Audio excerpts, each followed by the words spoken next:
किराएदार बेटा। उठ जा नालायक, सुबह के 8 बजने को है। तुझे एग्जाम नहीं देना क्या? थोड़ी देर और सोने दीजिए ना पापा। तू उठता या फिर मैं तेरे ऊपर पानी फेंकूं? रोज गधों की तरह सोता रहता है, पेपर की कोई टेंशन ही नहीं है। और एक हमारा समय था जब हम पेपर में फेल होने के डर से रात भर पढ़ा करते थे, सो ही नहीं पाते थे। तो क्या आप उसका बदला मुझसे लेंगे? मैं 15 मिनट बाद उठ जाऊंगा, आप प्लीज जाइए, मुझे डिस्टर्ब मत कीजिए। इतना कहकर रौनक रजाई ढककर फिर से सो जाता है। तू ऐसा नहीं मानेगा, रुक मैं अभी पानी लेकर आता हूं। बस फिर क्या था, इतना कहकर वो भागते हुए बाथरूम में जाते हैं और पानी की एक बड़ी सी बाल्टी लाकर रौनक के ऊपर फेंक देते हैं। पानी पड़ते ही रौनक झट से उठ जाता है। ये आपने क्या किया पापा? अब तो उठेगा नहीं तो यही करना पड़ेगा ना। वैसे थैंक्स डैड, आपके कारण ना अब मुझे नहाने की भी जरूरत नहीं पड़ेगी। चलिए अब आप माँ से बोलकर मेरे कपड़े निकलवा दीजिए, तब तक मैं ब्रश कर लेता हूँ।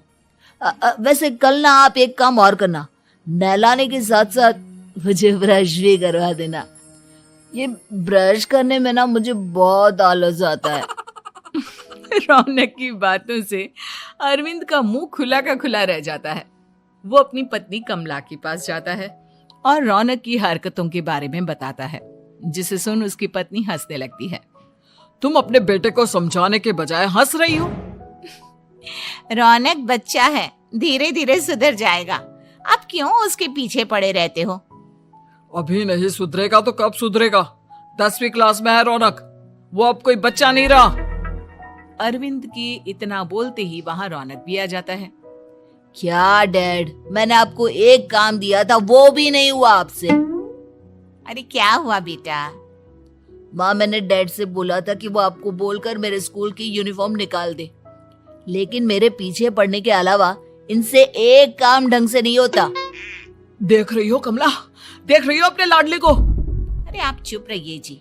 चलो बेटा, मैं तुम्हें कपड़े निकाल कर दे देती हूँ। बस ऐसे ही साल पर साल बीतते जाते हैं, लेकिन रौनक के रवैये में कोई बदलाव नहीं आता। वो पहले से भी ज्यादा आलसी और पूरी तरह अपने माता पिता पर निर्भर हो जाता है। 2 साल बाद पता नहीं कहाँ गायब रहता है पूरे दिन, अब तक तो आ जाना चाहिए था। अरे आप इतनी फिक्र क्यों कर रहे हैं उसकी? दोस्तों के साथ खेल रहा होगा, आ जाएगा अभी। ये कोई टाइम है खेलने का? 10 बजने वाले हैं, इतनी रात में कौन खेलता है? कमला कुछ कहती उससे पहले ही रौनक वहां आ जाता है। मम्मी जल्दी से खाना लगा दो, बहुत भूख लग रही है।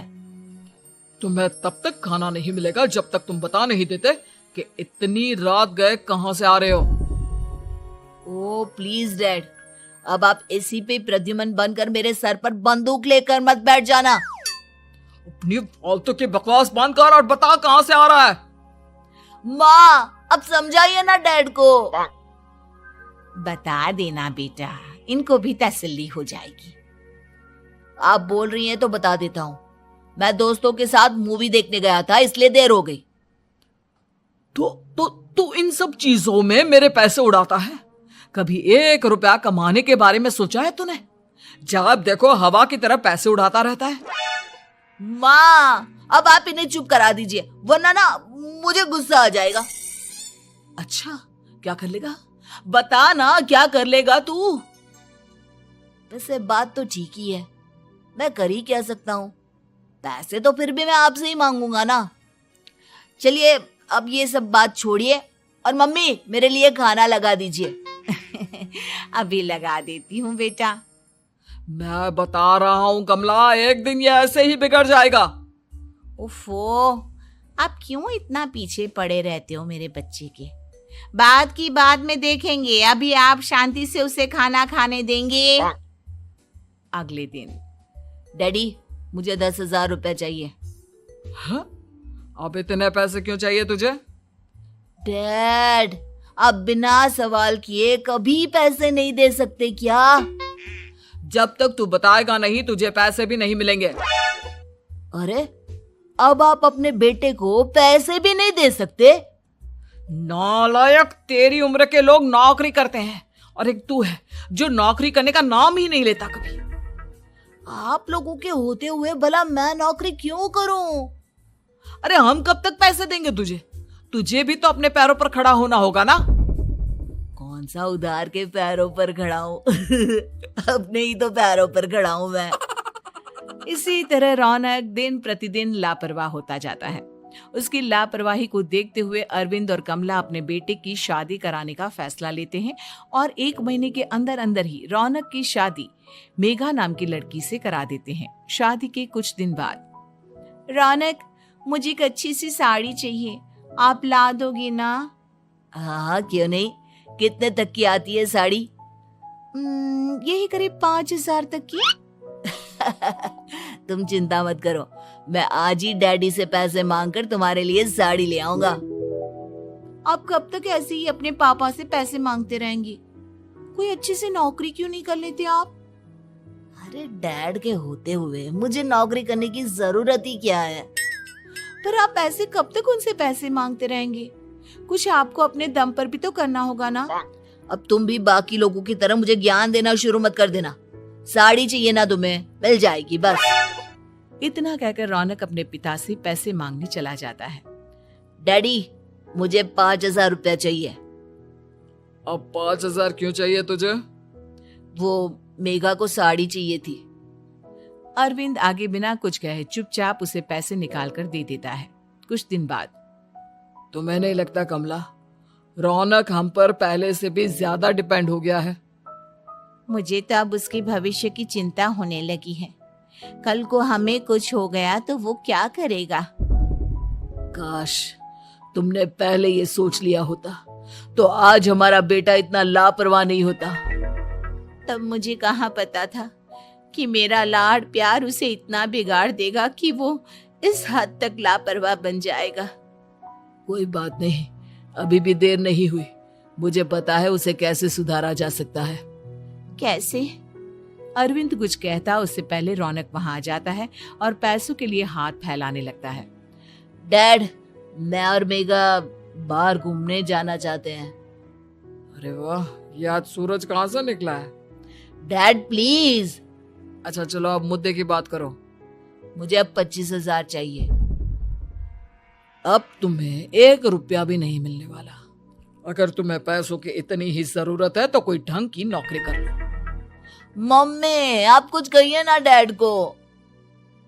बेटा, वो गलत क्या बोल रहे हैं? ये सब हम तेरे भले के लिए ही तो कर रहे हैं। मम्मा, मैंने बताया ना आपको, मुझे नहीं करनी कोई जॉब वॉब। तो ठीक है, निकल जाओ हमारे घर से। तुम्हारे जैसे लोगों के लिए मैंने ये घर खड़ा नहीं किया है। जितना ये घर आपका है ना, उतना ही मेरा भी है। मैं कहीं नहीं जाने वाला। जाना तो पड़ेगा ही तुझे, क्योंकि अब मैं तेरा कोई भी खर्चा नहीं उठाने वाला। ठीक है, मत उठाइए मेरा खर्चा, मैं अपने दम पर भी जी सकता हूँ। तो बेशर्मों की तरह अब तक यहाँ क्यों खड़ा है? अपना सामान ले और निकल जाए यहाँ से। रौनक पैर पटकते हुए वहां से चला जाता है। घर से निकालना जरूरी है क्या उसे? बिना पैसों के कौन रखेगा उसे किराए पर? अगर उसका भविष्य सुधारना है तो हमें अपने दिल पर पत्थर रखकर ये कदम उठाना ही होगा।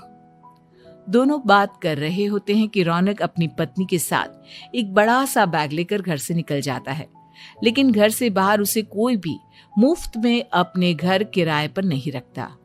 अंत में थक हार कर वो फिर से अपने घर चला जाता है। क्या हुआ? थोड़ी देर पहले तो दहाड़ते हुए घर से निकला था, अब क्या हुआ? नहीं रखा ना किसी ने तुझे किराए पर? डैड प्लीज, मैं कुछ दिनों में कोई अच्छी सी नौकरी शुरू कर दूंगा। आप तब तक तो हमें रख लीजिए प्लीज। सुबह से रात हो चुकी है लेकिन कोई हमें रखने को राजी नहीं है। अब आप ही बताइए, इतनी रात को मैं मेघा को लेकर कहाँ जाऊंगा? ठीक है, बहू की वजह से मैं तुझे घर पर रख रहा हूँ, लेकिन तू इस घर में एक बेटे की नहीं बल्कि एक किराएदार की हैसियत से रहेगा। 3 महीने हैं तेरे पास। इन 3 महीनों के अंदर अंदर मुझे तेरी पहली तनख्वाह हाथ में चाहिए, समझ गया? पक्का डैड, इन 3 महीनों के अंदर अंदर तो कोई बढ़िया सी नौकरी ढूंढ ही लूंगा मैं।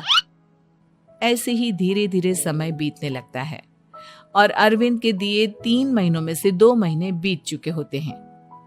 पापा जी ने हमें 3 महीने दिए थे, जिसमें से 2 महीने तो बीत चुके हैं। अब ये आखिरी महीना बचा है। अरे तुम चिंता मत करो, आज मेरा ना 2 जगह इंटरव्यू है, दोनों में से कहीं ना कहीं तो जॉब लग ही जाएगी। अच्छा, all the best. Raunak interview के लिए निकल जाता है, जिसके बाद शाम में रौनक घर आता है। कैसा गया इंटरव्यू? आपकी नौकरी लगी या नहीं? अरे पहले सांस तो ले लेने दो अच्छे से। बताइए ना, मुझसे तो जरा भी इंतजार नहीं हो रहा है। वो दरअसल बात यह है कि मेरी नौकरी तो लग चुकी है, लेकिन पैसे बहुत कम है। कितने पैसे हैं? 15,000।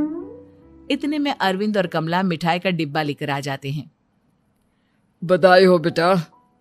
हम जानते थे तेरी जॉब जरूर लगेगी। लेकिन मेरी सैलरी बहुत कम है मम्मा। कम है तो क्या हुआ, धीरे धीरे बढ़ जाएगी।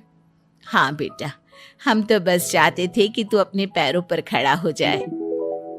मतलब अब आप मुझे घर से नहीं निकालेंगे? नहीं, ये सब हमने तुझे जिम्मेदार इंसान बनाने के लिए किया था। Thank you mummy papa. अगर आप दोनों ऐसा नहीं करते तो मुझे कभी अपनी जिम्मेदारियों का एहसास तक नहीं होता। आज आपने मुझे सिखा दिया कि इंसान का अपने पैरों पर खड़ा होना भी जरूरी होता है। इतना कहकर रौनक झट से अपने माता पिता के गले लग जाता है और अपनी कमाई की पहली तनख्वाह वो अपने माता पिता के हाथ में सौंपता है। इस तरह रौनक एक गैर जिम्मेदार व्यक्ति से एक जिम्मेदार व्यक्ति बन जाता है।